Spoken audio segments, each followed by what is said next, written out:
Hello Enlightened centrists, we're here today to discuss the idea of splitting statues right down the middle, removing half of it and then leaving the other half on the plinth, because that's what centrists do apparently. It's true. But no, in reality there's a huge amount of controversy going on at the moment about statues within the UK and indeed around the whole world. Yeah. And we think there's a lot more that needs to be looked at rather than just labelling everything as racist and bringing them down. Well, I mean, to be straight, I guess it's understandable why things are the way they are at the moment, with how enraged people are and how when there's been too much, not enough being done, there's an overreaction. But I think that having a good conversation where we can try and delve into what message is trying to be put across, what's the purpose of trying to get it so that the UK and indeed the world remove their statues, like what's the purpose here and what's the best way to achieve it? Because as quite often in things that are very charged, I normally think that the main parties, or at least one of the main parties, identifies the right problem but prescribes the wrong solution. Yes. And it's often a solution that is just going to make things worse. And what I think will be good to discuss today, through the prism of certain statues that we've done some research on and looked into, I think there is, I mean, we've got to use the word right, there is a nuanced conversation to be had here. And I would go so far as to say that without nuance here, if we do what is being, said by Black Lives Matter at the moment, which is here's a list of statues we want gone, it's going to backfire. And Sure. And that's sad because we are very much for racial equality. Like we need to Absolutely. recognize the systemic problems. We need to fix them, but we're critical of the solution that's being proposed, specifically with just the removal of these statues and stuff like that. And I think that essentially we're going to have a conversation where we can get into the details. Yeah, and I'd like to start with saying is I very much agree that some of these statues, they are representative of something that we don't want to uphold anymore. There are numerous slave traders, and that is the only thing they are essentially commemorated for, the money they earned through the slave trade. Yeah, those statues absolutely should come down. But there's many of these figures that are also, it's vastly more complex than that.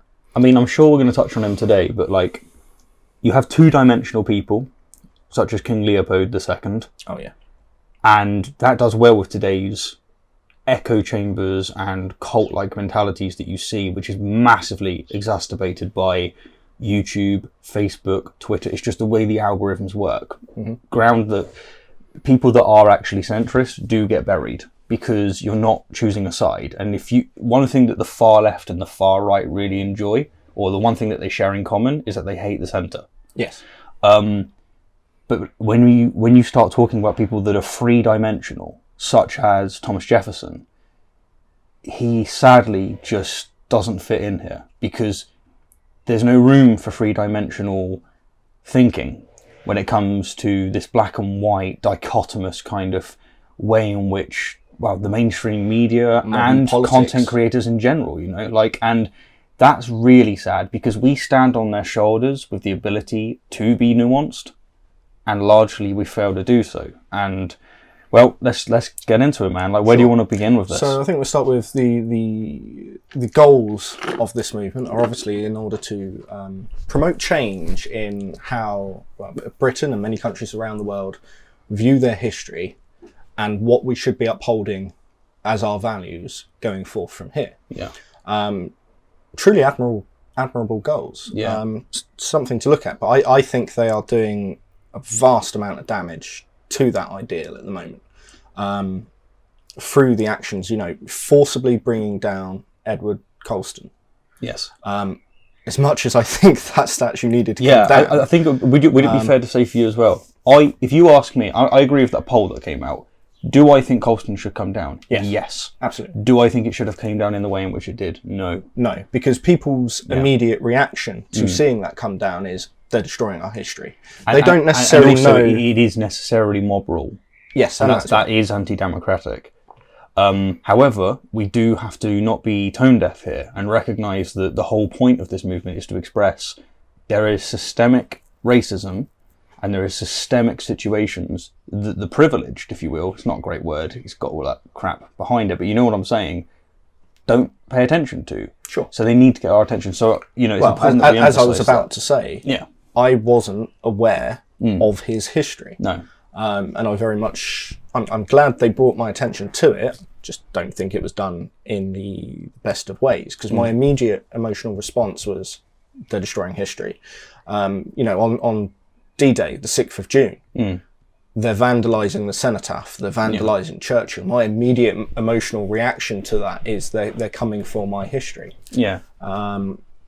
And I imagine the same is very much of, you know, the Belgians when they came after Leopold. Yeah, which Leopold, you've got a huge amount of research done for that for your video on your channel. Leopold, like, there's a couple of things, like, you know, I'd say you're more of a student of history than myself, but I'm certainly, like, no layman in that sense. Like, I research a fair amount.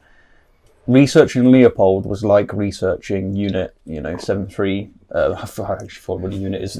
That's my point, actually. 7.5? Yeah, with Japan and how much torture and torment they did. Oh, yeah, it was Unit 731. It was 731, yeah. Yeah. And that was, and that is to say that the research blew my mind, and we'll get into that. But let's nail down that teleology first. Let's nail down the purpose. So what happens is we make this observation. We go, look. I think it's a big mistake to conflate America with the West in general. Certainly with Britain, you know, because like if you want to talk about systemic racism in the US, it's patently obvious, in my opinion. Like you can see it. Like you can see it with very simple things.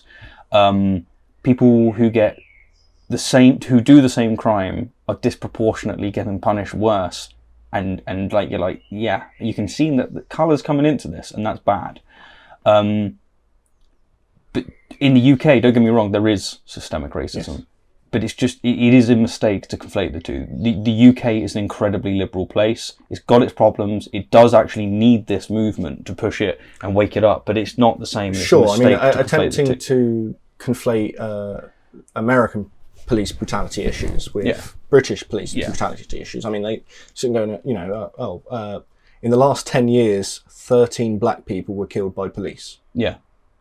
It's like, yeah, but can you not see? 13 years, yeah. In how many police incidents across the nation in those 10 years?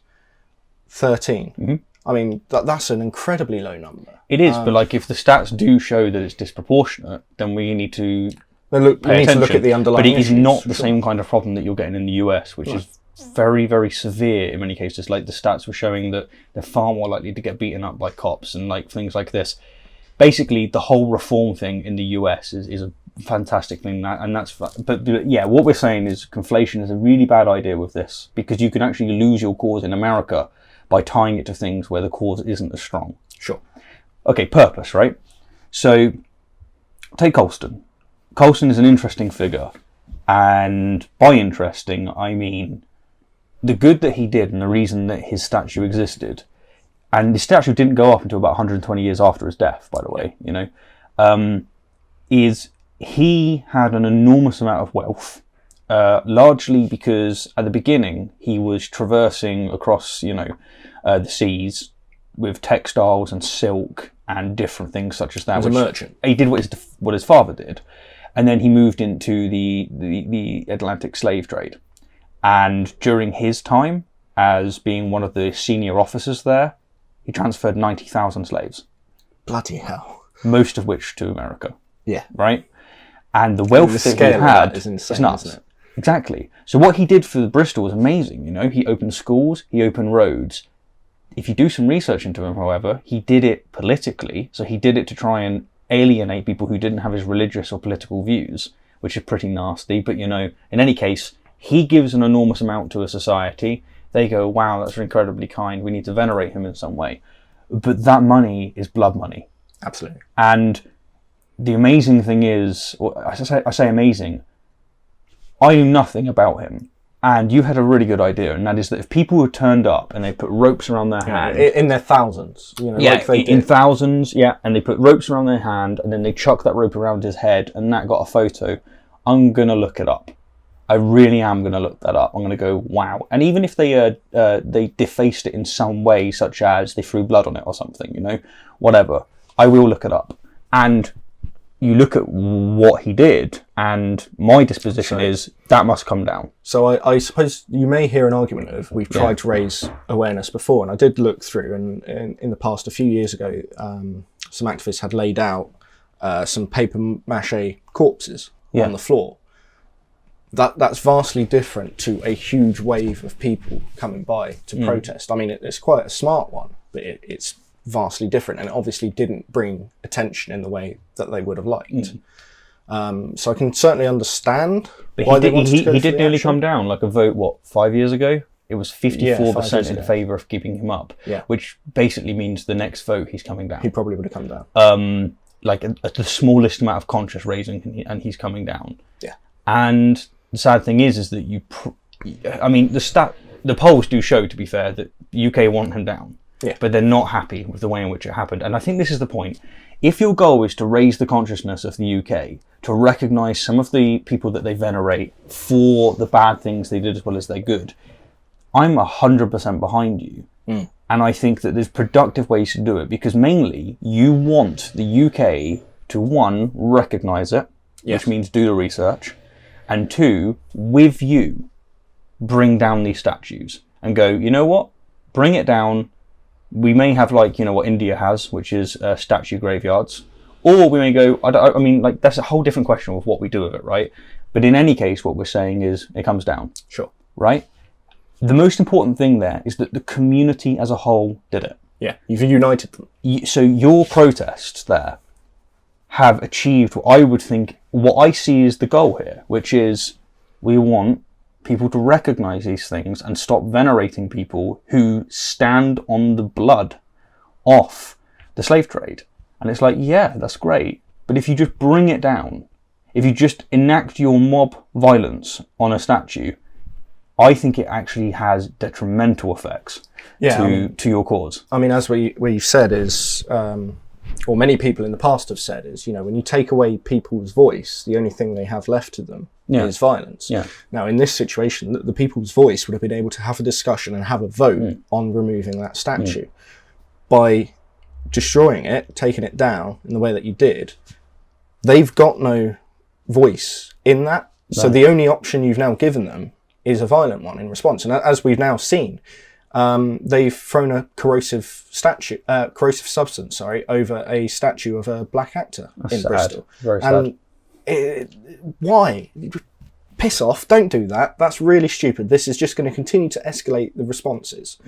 But this is the response you get when you enact your will on others without a vote. And the sad thing that needs to be comprehended here is that a lot of people will look at what happened to that statue, where, you know, corrosive material was thrown on it, and they will go, eye for an eye. Yes. And that's really sad, because these are actually people that really would have either they would have been indifferent and not looked it up, and therefore they wouldn't have voted, which means you would have been able to take this down anyway. Yeah. Or they would have looked it up and went, that's fair. Like, I get it. I know lots of people that have looked up Colston and they're like, yeah, that's fair. But almost all of them are like, should not have come down that way. Of the people polled, only 13% were happy with the way it came down. 13%. Exactly. You've turned a lot of people against you there. Exactly. So, like, the main thing we're discussing here, of course, is teleology. It's like, what is the goal here? Now, this is where things get a bit more difficult, because Colston is someone, I would say, in the UK that's relatively easy to say, you know what, should come down. Sure. But there are easier, like King Leopold. Yes. And there are many, many which are three-dimensional and very hard. Thomas Jefferson's a good example. Sure. But where do you want to go next? Well, I was only going to mention, sort of carrying on with this idea of, you know, potential harms to your cause. Because there are a lot of other statues being caught up in this. I mean, you're seeing now Robert the Bruce being labelled as the racist king. And, you know, the Scottish people, they have a big attachment to Robert the Bruce. Yeah. So, you know, that's not going to be received well. No. Statue or a memorial of Bomber Command and Lincoln, absolutely destroyed. Come on, this is a war memorial. What are you doing? You know, the memorials Civil are War different memorial in statues. Worcester. Yeah. The Civil War memorial in Worcester. tagged with BLM, the cannon and everything, irreparable damage done. Yeah. Any action like that, you're just asking for trouble. You're asking for people to respond negatively. The thing about memorials as well is that it's people that have served in our country. They've given, metaphorically, a limb, like, for the country. And a lot of these people suffer from, psychological issues. And when they see the very people that they've fought for shit on them. Yes. Don't be surprised if you get a visual reaction. It's not, this doesn't, but it's sad because often it's for good reason. They want people to pay attention to it, but you got to find the right method, is what I'm saying. And if your goal it's this simple. If your goal is to get it so that the United Kingdom takes down these statues or even monuments, but then you need the United Kingdom to do it. Sure, but you need to also, if you're going after slavers and slave trade, you need to make sure you're focused on the slave trade. If you're going after Bomber Command, you're going after the Civil War memorials. It's got nothing to do with it. It's got nothing, yeah. So you need to keep focus and make sure that you're going after things where you've got legitimate reason to go after. Well, this is where things get too political with their list of who they want removed and stuff.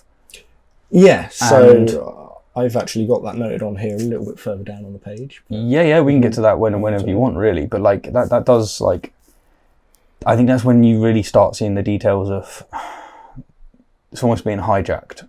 Well, and that's sad. That website, one of the issues I have with it is a lot of information is getting left out in order to push the narrative, in order to get the goal that they want to achieve.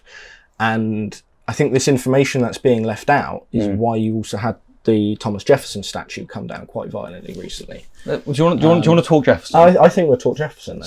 So I completely understand. One of the reasons for toppling his statue is he owned about 600 slaves across his lifetime. Yeah, he owned loads. And I mean, if you want to talk about whether he should have owned the slaves at all, no, I completely agree with you. It makes my skin crawl to think of owning another human being. But I also find it quite important to look at someone within their own historical context rather than through our modern values. So in the historical context, the reason a lot of Americans are now up in arm against that is, this is the man who's the principal author of the Declaration of Independence. It's hugely important to American identity and its evolution as a country. So I'd almost say just secularism in general. And the thing is you have to smirk at the very least, or cry at the irony of the man who wrote "Every man is equal." Yes, owning 600 slaves. Yes. But although there was another thing he had tried to get through onto the Declaration that was removed by the other signatories there. This is the thing, though. This is the thing with Jefferson, is what I was saying earlier about three-dimensional people. He doesn't fit an easy prism. No. One, he lived in an era where it was very hard to fix these things. For his time... Well, I'd say even today it's very hard to fix these things, but... Yes, of course. But for his time, he was actually someone who you would see as a bit of a liberal cuck kind of thing. That the right wouldn't have liked him. Yeah, in its proper term. He was progressive for what he was doing. When it came to, I think it was Virginia, when it comes to the new states. 1778, he attempted to abolish actual trading of slaves within Virginia. And he criticised Britain and their slave trade, which may have been political, to be fair, because you want to distinguish yourself. He didn't like Britain, so but he criticised it, and he was trying to push away from it. And he also saw that eventually he thought it should be done over generations. Eventually you should have the emancipation of African Americans from slavery. So I read one of his goals was to rather than release immediately and release hundreds of people into a society that's going to shun and hate them, to do it more gradually through education and other integration. I mean, my reading of him was that he thought if you released enough of them, they would violently attack, or they would just go back to Africa. And the irony is that, of course, neither of those happened. No. And the man that's made this truly multicultural place didn't have the foresight to realise that that was possible. Yes. But he is a very difficult person because he is three-dimensional, and it brings up the question of, one, he's a product of his time. As we've already said, he was seen as someone that was, pretty, liberal on this topic compared to like his contemporaries. And how much is enough when you come from times like that? And can you make it so that you cannot celebrate someone if they participated in this trade? Because one thing I'd like to raise to everyone's attention is, whether you agree with me or not, run with this concept. A couple hundred years from now, we have a situation where meat is grown in a lab, and I would say everybody will grow all of a sudden a moral conscience, particularly with that matter, and our children will look at what we're doing today as abhorrent. Do you really think that if it does shift in that way, it will be right for them to remove you as a statue, no matter what you achieve in this life, because you were a product of your time? Even if you were liberal, which is to say that, you really did try and do things to improve animal welfare, they still want to remove you because you didn't go far enough. So 100 years from now, we just take down everyone's monument that wasn't a vegetarian. It would be vegan. Vegan. Vegetarian will come down. Vegetarian would be almost like a Thomas Jefferson. It would be like not enough. Yeah, exactly. And it's like, I get it, because principally slavery is wrong. It is wrong. It's horrible to own another person, and under a strict sense, it's never been acceptable. No. But then you do have to comprehend the fact that human rights are made up by us, that we've made progress, that we've made realizations, that we've realized that things aren't as black and white as biblical times would have us believe. And I personally, it leaves a bad taste in my mouth to judge someone by our epoch. That's not a clever way in which to do things. But Jefferson's hard. So you do the research on Jefferson and you realize, on the one hand, this man, is instrumental to the United States, and his contribution is quite frankly amazing. And the words that he wrote in there, all men are equal. Yeah, he's one of the would later be used. Yeah. To help. Oh, exactly. That idea of let's free the slaves. Yeah. So on the one hand, you have this amazing individual, and on the other hand, he owned 600 slaves. do you know how much he freed when he died? 2. 7. Oh, was it 7? 7. Oh, it's more than I thought. I know, but what's this? It's wrong. And he did write in places that he thought that slavery was wrong. You'd think that he'd go a little further and free a few more of them, maybe. I think what do you do with an individual like that? What do you do with a statue like that? On the one hand, he is a founding father of your country. And on the other hand, he very much had a hand in slavery. 600 slaves. Right? Huge number of people. And also, it was for his plantations. Violence was used. Why? Because in that time, violence was part of the parcel with plantations. They used it all the time. Whippings and the like. Whippings and particularly whippings. And so what do you do with these individuals? Well, I think it's a difficult topic, and ultimately democratic decision is correct. I personally, this is just my personal view, I think that some things is just no. They are so instrumental to something that you go, no, we of course know that he did wrong, and we make sure it's taught, but that's enough. Yeah, so that would be my thing, is what we do is we continue to venerate the achievements and teach the failures. Okay, well, here is where we can test ourselves. King Leopold II. Sure. What he did for Belgium... That's when it starts to outweigh it the other way, doesn't it? See, this is difficult, and this is why I think it should become democratic, because ultimately people are going to have different levels of where they want to put these things. What isn't democratic is teaching the bad side as well, I think.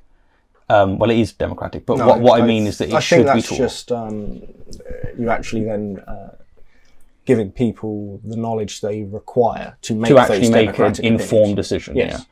Yeah. King Leopold, what he did for Belgium was insane, and also during his reign, it kind of correlated with a lot of Enlightenment values coming to fruition in the country. Yeah. You got male suffrage. You had it so that schools were funded and people with ordinary backgrounds could go to schools. There was he's known as the Builder King because he massively improved Belgium, like no other king really has. And like his contribution, if you just look at it to what he did for Belgium, he's like an Alfred the Great kind of thing. Like it is utterly invaluable. It's amazing. But if you do a bit of research, you realise that all of it was due to him going to the Congo, which, by the way, Europe has a part to play in because we gave him permission we granted him permission on the premise that he improves the lives of the Congolese people. And he didn't, of course. But under his reign... It's not just that he didn't improve it, did he? He went a hell of a lot worse. What he did is, at one of the first terms of crimes against humanity, like he raped that land and he raped those people. Like between 1 and 15, with historians settling at about 10 million people died. And worse still, like his policies were horrific. He said, look, if children, like that photograph that I shared in the video, right? Pull up the picture. Yeah, bring it up. Yeah. Like this photograph that's up now, right? Look at that man. He's looking at this severed foot and hand of his daughter, who is 5 years old, because she didn't collect enough rubber. If that doesn't turn your stomach, I don't know what it is. No. And this isn't rare. He did it to millions. He did it to... We got more pictures on this. These are only the photos we've got as well. Like, and he made orders, destroy the evidence.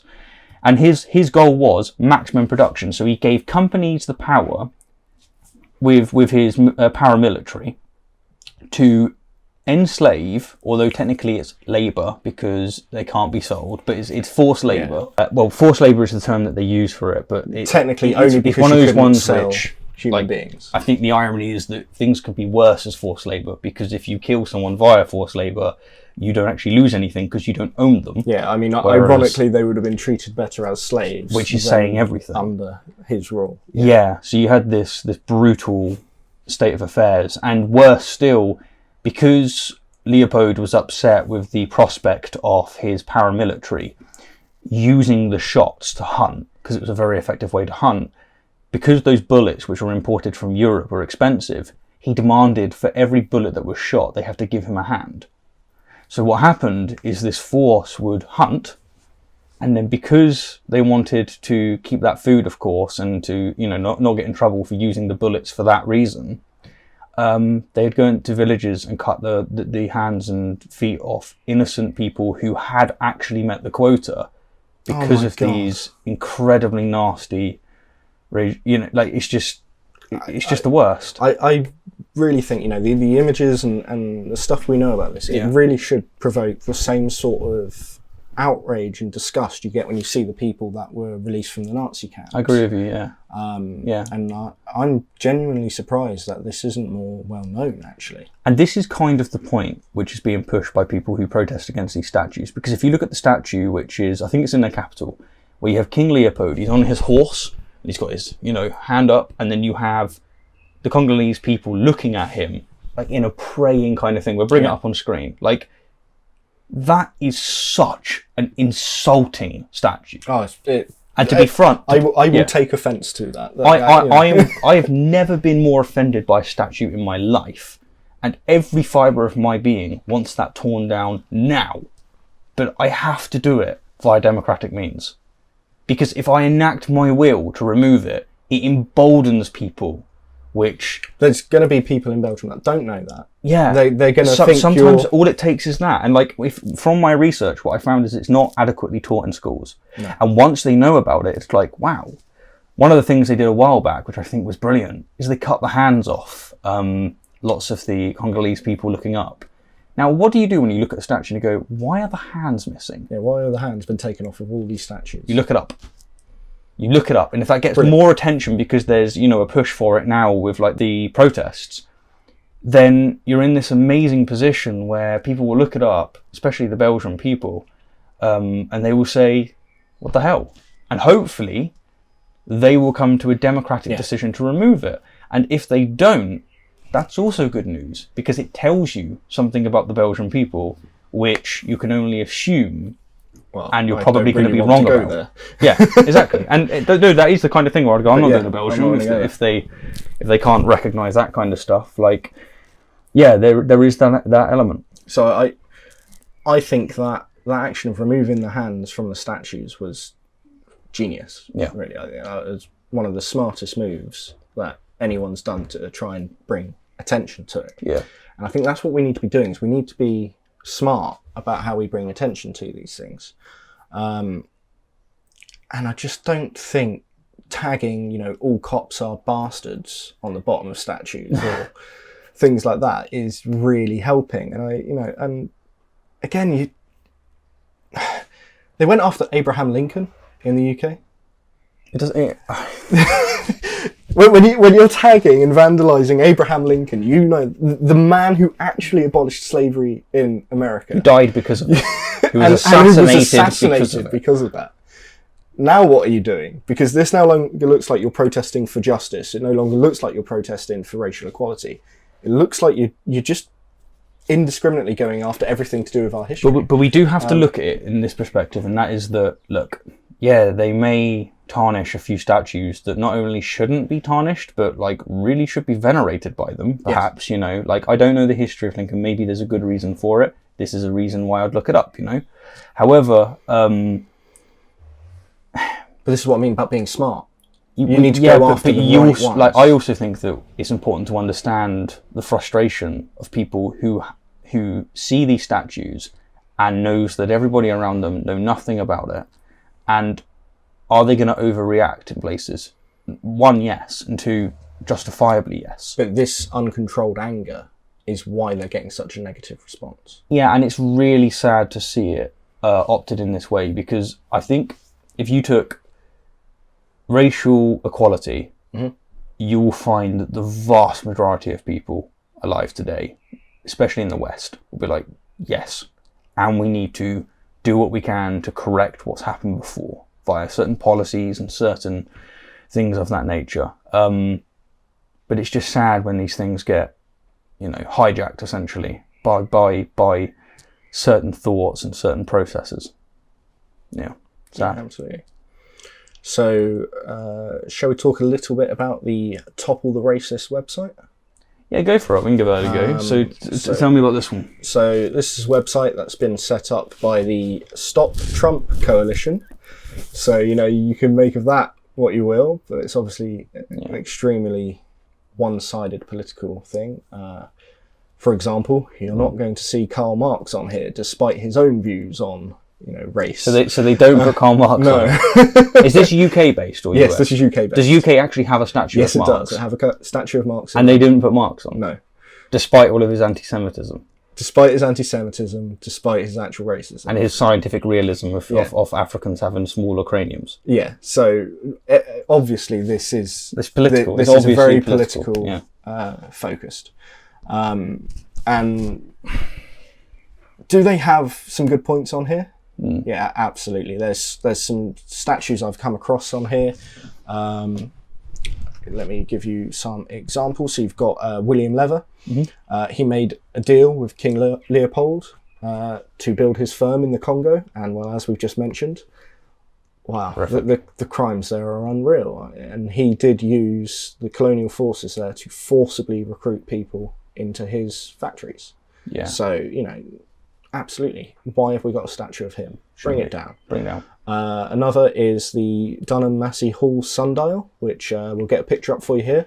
It's a kneeling black man holding a sundial. I mean, this is just an image of subservience here.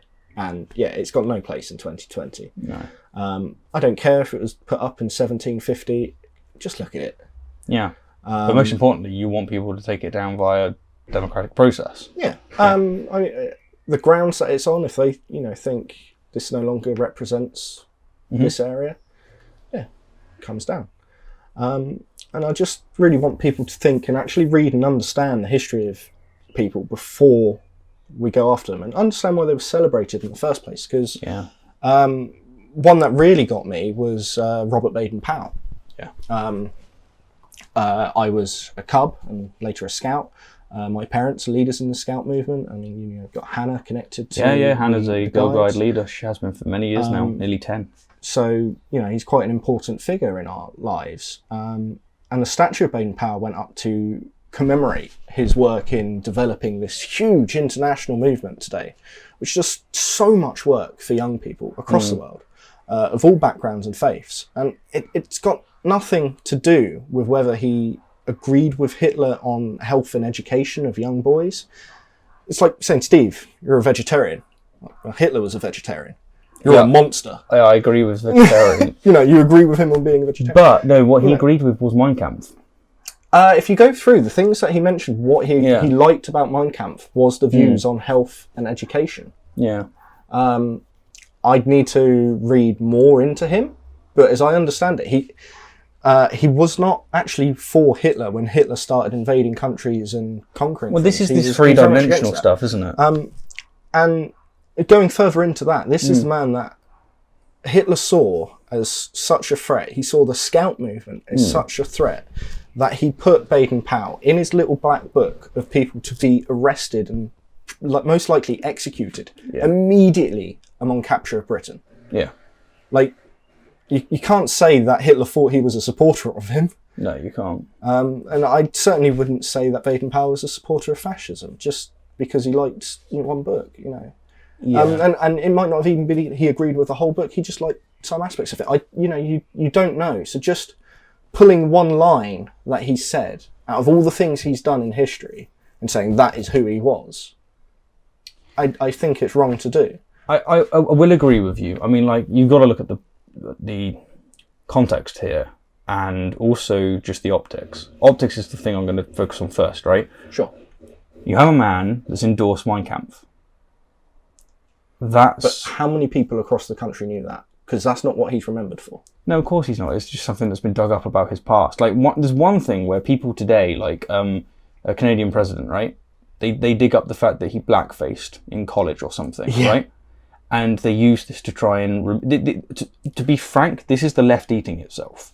Like, when they're trying to, paint him out as a terrible person because he did something like that. And it's like, guys, like, seriously, you cannot write people off eternally for some things they've done in the past, which back then may have been acceptable. Like, this is not good. And we have to watch out for not doing it when it comes to other things. But I feel like an endorsement of that book is pretty bad. I do. I would say that is something I didn't really like to hear about. But whereas Colston, you would go, he did all of this great stuff for Bristol, and he did all of this negative, he did it all on the back of slavery. Yeah. And you would say, when you weigh this, I think it's quite clear he shouldn't have a statue. When it comes to the example of the Scout leader, it's... I wouldn't vote to take it down. He did all of this positive, and he liked a book by someone who's evil. Yes. And he ended up in that person's book of please arrest and kill. Basically, what I'm trying to express to you here is I agree with you, but I can also understand, and I'm sure you can as well, the outrage behind it. I get why people are angry to hear that, because as soon as you hear, oh, this man, he liked Mein Kampf, it does change your image of them. Yeah. But he's too important. He's also such a huge local figure to those people. You're just going to turn them against you by going after him. Well, especially if you do it via violent means. Sure. If you do it by just removing it, Whereas if you try and conscious raise... Well, one thing that pissed me off as well is people were on Twitter, talking about the Scouts as the Hitler Youth. And, the Scouting movement today, it's so inclusive, it's diverse, it's all over the world. People of every faith and religion you can think of are part of it. I think there is more corruption in certain places. Like, from my understanding, the American one has pretty big ties with religion, whereas in the UK, it's largely gone. I don't know enough about the US Scout movement. Yeah, so the only reason I say it is because you praise the Scouts, and we have to be careful because, as you said, Scouts is a very big organisation that covers a lot of land, and it would be, just as it's a mistake for people to go, there's massive systemic racism in the US, therefore it is in the UK.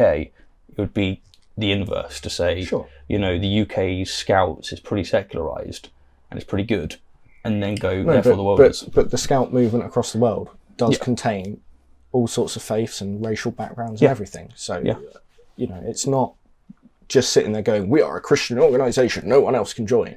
Exactly. In general. So, you know, the way that people were labelling it as the Hitler Youth was, again, to me, highly offensive. Yeah. So, another one that bothers me is Thomas Guy. Now, you haven't looked into Thomas Guy at all, have you? No, I don't know anything about him. His statue was outside Guy's Hospital in London, and it has been removed. And I really disagree with this one. So, this man, he was a bookseller, later a member of Parliament, and the founder of that hospital. A lot of the money he had, he gave to that hospital.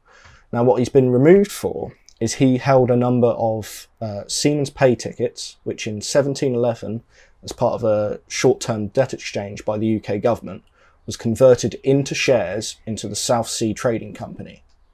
Now, 2 years after they were converted into shares, that company attempted to deal with the Spanish, which at the time would only allow trade if it was with slaves. Right. So 2 years after his money was converted to shares, that company made a decision. Right. He's been pulled down because he had shares in that company. Is that his fault? Did he pull his shares out afterwards? A couple of years later, he pulled his shares out and gave money to the hospitals. You see, to me, like, if he pulled it out afterwards as well, this is clearly a conscious, cognizant individual. Like, he put money in shares. He went, you know what, South Sea is where I'm going to put my share. I'm going to, you know, convert to shares. South Sea does something that evidently was against him, or against his sensitivities. I don't know what his or views in any on case, slavery he may have just thought, I want to cash up now, right? Yeah, he might not have paid any attention to what that company was doing, just seen some stock shares. By what means has that come down? Like, why? They've just decided to remove him. What, the council? Yeah. You see, like, this is the example of what we do, because this is the real danger. If there's a point I want to get across with the teleology here, with the what is the purpose kind of stuff. If your purpose is to convince people that are uneducated on these topics to look them up and with you change what represents British culture, this is not a way to do it. Because what happens now, you've looked that up, and if you were someone that had any kind of cognitive dissonance to the point where you would go, fine, I know something about this individual because I live in that place or whatnot, or it's just the first one you look up because the news feeds that you follow are something that would promote that as a shock horror kind of thing, and you look it up and you realise that he's been removed for such a terribly weak link. What happens? You think the rest of them are bullshit. Bingo. You go, right, obviously, Colston came down under the same pretext. Yeah. And you lose the movement. And you lose the goal. And it's like, why? Like, the fruit is in front of us. And you insist on picking up the mouldy one off the floor. And let's say, you know, we go for even tenuous links aren't good enough. Yeah. Where do we then stop? Because this website also lists Blair One Castle on top of the racist. A castle? Yes. A castle's racist? Yes. So if this castle needs to be toppled, do we go after the Roman Colosseum? Castles are way too far for me. No. Do we? But how far do we take it? It gets absurd when it gets to these points, and this is actually the very point we illustrate. Like, I am doing my best to understand things that I genuinely really disagree with, such as tearing down certain statues and stuff like that. I'm doing my best to understand that maybe it's just an extension of the outrage, but I am going to fight you if you get in front of castles. Yeah, come down to Porchester, we'll be standing I'm genuinely, like, it's the kind of thing that I'm going to get violent about. Because if you're enacting violence to remove something like that, I'll hit you. Why? Because what can I do if you're not willing to have a conversation? If you're enacting by force your view on others, one, it doesn't achieve your goal. You haven't changed England. You've actually made it worse. Yeah, in many cases created division. Created division. It wasn't us as a community coming together and removing it. It would have been this. And you know what? You know, if you get people together and you go, look, let's vote on the removal of a castle, I'm going to bet most people are going to go, that's stupid. No. And you know what? You may disagree, like intensely. You may be like, I really want this castle removed. Grow up, buttercup. That's democracy. You know, there's things I don't like that I want removed. There's things that I want implemented. Principle isn't a principle until it costs you. Right. And the main thing here is the goal. It's like, there's so much awesome fruit to come off this movement. Yeah. I just don't want to see it co-opted in this There's way. an awful lot of good that can be done right now with the pressure they can apply. What's happening with like this website is the cause has now been misdirected. Yeah. You know, so all that people are going to focus on is you're coming after British history, you're coming after American history. Yeah. They're no longer going to look at, is there an issue And let me ask you with this. racism? They're no longer going to look at that. No, they're not. And let me ask you this, okay? If I give you a choice, one is we take down all the statues. Mm-hmm. Why? Because that's the demands of this website. You know, of people that are utilising a real cause, which is really important, and using it for political gain. Yeah. Right? If I give you a choice, either you go with them, or you go with a very stern party that says, we're not removing anything, what do you choose? I'm probably going to go with the party that says we're not removing As anything. a very left-leaning individual, I'm going with the party that says we're not removing anything. Talk about a lost cause. Yeah. Like, there's a lot at risk when people don't exercise nuance. That is when you get these ridiculous positions that are just so unworkable. Well, you'll end up in the situation where the far right as such look like normal people. Yeah. And where's most people going to stand? They're going to stand with the people that also look like normal people. Yeah. You don't want to create that situation. No. And that's unfortunate. And also, like, what do you think is shared by, you know, right-wing media when these things happen? Do you think they're going to share, you know, particularly, let's say that they share Colston. Some of their viewers who go, wow, and then they look it up and go, Whereas when it comes down to these other people, the cenotaph, or even the cenotaph, they're going to go, especially when it goes, they're now coming for castles. They're going to go, oh, screw these people. You're wasting my time, and that's such a shame. It's such a shame. Just don't overreach. Like, do the right thing. And the right thing is just focus on the goal, because there's so much that can be achieved, and there is things that need to change in the UK big time. Absolutely. And there is statues that need to come down. But to me, there are on that list some. It has to be together. Genuinely awful people that are memorialised. Yeah. And if you cut out all the ones where you sat there going, no, that's too tenuous. No, that's a castle. That's ridiculous. No, this person's, you know, far too important to British history just to slap the label of racist and throw it away. If you cut all of those ones out, there are some genuinely awful people that we shouldn't be venerating. Yeah. And what will sadden me the most is that they remain up because we just ignore the cause in the end. Because you lose the silent majority. You lose the people which are looking at the moment and going, yeah, good point. Like, okay, I hear you. Let's start really putting this into our manifestos. Let's really start pushing for this with our council and stuff. Anything else? No, so I think all we're really saying is be smart. You know, identify what you're actually wanting to achieve and make sure you are focused on that goal. If you want to topple some truly horrendous people, focus on the truly horrendous. Don't throw in every single tenuous link you can find, because most people are going to see those and tell you to stop. But like, one thing we want to recognise, what do you do, right? If you're out there and you're campaigning for racial equality, and it just so happens that the people that are most recognised by the media are pumping out stuff like this. So they are making it so that you, who don't have a voice, they're making it look like that's what you want, when that's not what you want. What you just want is like this conscious raisingness. What you want is what me and you have been talking about. Yes. Which is, please pay attention to these statues. And it's not a statue thing. Statues just represent culture, right? Yeah. Really, what's being expressed is please reflect on society. Look at the systemic underground, which we don't look at typically. What do you do when you're campaigning for that, and especially right-wing media is pushing out this narrative as if you're for that when you're not, you're for this? What do you do? That's hard. You just got to rein it in. You can't give them that excuse. Well, one of my favourite videos on that topic, Okay.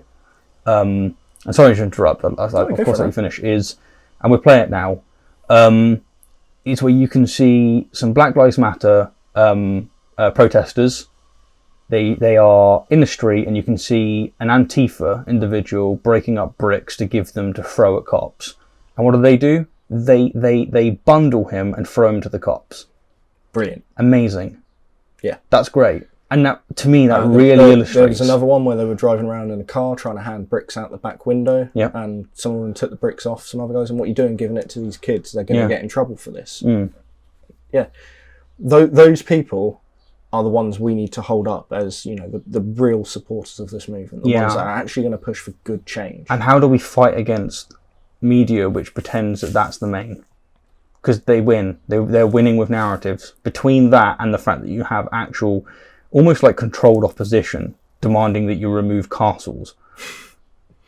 This is the real big problem of today's time, and that is that echo chambers make it so that the narratives seem very, very accurate, and yet they are mutually exclusive.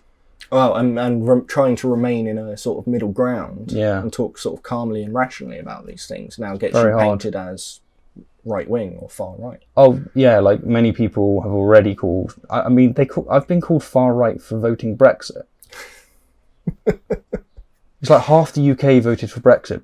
Britain in general is a left-wing country. Very left-wing country. And my American friends have referred to me as right-wing.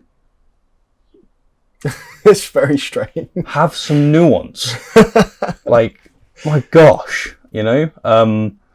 Yeah, it's I'm sure, like, I mean, for everyone listening, like, I want to be able to hear what you think, and to get a little bit fourth wall with you, like, I'm genuinely nervous to have this conversation because I'm a public figure and I'm going to get hounded because I may have said something wrong, because I haven't come out completely on left or right. And this is not healthy. No. Like, I mean, there's people there's so many really way smarter people than myself, you know, that won't even talk about issues such as statues because it's career-ending moves. There's people who have lost their jobs because they didn't support Black Lives Matter. Yeah. As the organisation coming out and doing the protests. Yeah. They actively lost their jobs over that. Of course, that's insane. It is. It's sad. And like, what do you do if someone gets a mistake? Educate them. Don't like throw them out completely. But that's what I am. You know. Yeah. Not so it's definitely a concern. With what we're planning to do going forth with this channel, you know, we're going to constantly raise the likelihood of us getting called Nazis just because we want to take a nuanced position on everything. Exactly. You know, so there's a lot more to be talked about in the public sphere at the moment. There's lots of crazy goings on.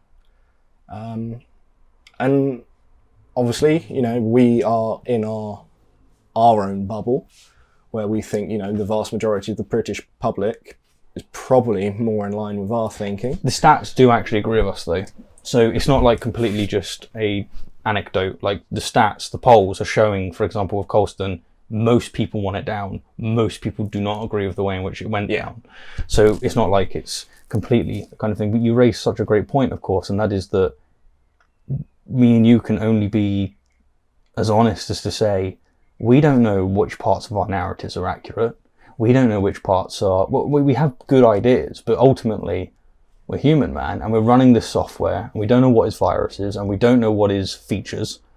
And the most important way in which to navigate and to figure out which parts are real is conversation. And at the moment, you're not allowed it. No. Because it's career ending. And that's not good enough. No. So I'm really hoping with this that we'll be able to have those conversations that people are worried about either talking about or listening to.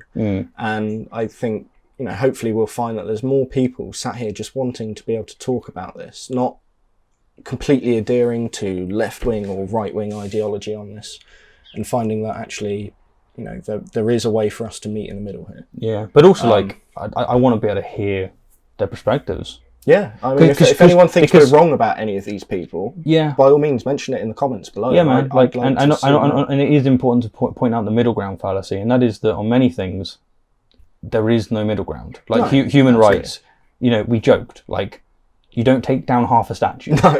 And of course, there is no middle ground with, say, slavery. Human rights. Yeah. There is no middle ground. There's no middle ground. No. You don't go, you know what, you can be a slave for half your life. No. Half of you is owned by that plantation. No, there is no middle ground. However, rather than saying come to a middle ground, then come to an understanding would be a better term. Yeah, that's it. Anyway, my career's over now, so let's. I think we've been rambling for a good hour or so. Yep. Hope you all enjoyed it. Stay enlightened.